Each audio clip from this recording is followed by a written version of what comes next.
Hello friends, কেমন আছেন? আশা করি ভালোই আছেন। আমিও ভালো আছি। তো আজকে নিলাম নতুন ছোট্ট একটা মিনি ব্লগ। আমি যাচ্ছি রেডি হয়ে বাপের বাড়িতে, কারণ গরমে বন্ধ পড়েছে স্কুল। তো ভাবছি গিয়ে আসি। আর ওদেরও বায়না ছিল যে মামার বাড়িতে যাবে। তো ওদিকে মেজো দিদি, বড় দিদি আর আমার প্ল্যানিং ছিল একসাথে এক ট্রেনই করে যাব, কিন্তু হঠাৎ করে বড় দিদির ট্রেনটা মিস হয়ে গেল বন্ধুরা।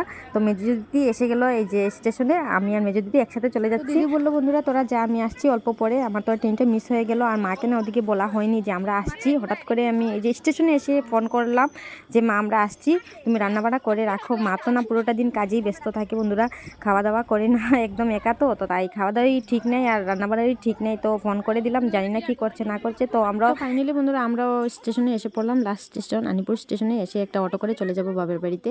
তো ভাবছি এখানে অল্প বাজার টাজার করার আছে, অল্প করে তারপরে চলে যাবো, কারণ মা তো আর বাজার টাজার করা হয়নি, অল্প অল্প করে। তো আমি ভাবছি বাজার টাজার করে তো এসে গেলাম একটা অটো করে বাবার বাড়িতে। জানি না মা কী করছে, এখনও গিয়ে দেখবো। মা রান্নাবাড়া কিছুই করিনি, কারণ ও না কাজেই ব্যস্ত থাকে প্রায় সময়। তো এখানে এসে দেখলাম বন্ধুরা মা এখন মাত্রই স্নান করেছে। তো আমি কাপড় চোপড় পাল্টিয়ে তাড়াহুড়ো করে এই যে সবজিগুলো কাটতে বসে গেলাম। আর অল্প পরেই দিদি এসে গেছে। তো আমরা সবাই মিলে চা খেয়ে নিলাম। তারপরে এই যে সবজিগুলো কেটে রান্না বসিয়ে দিলাম।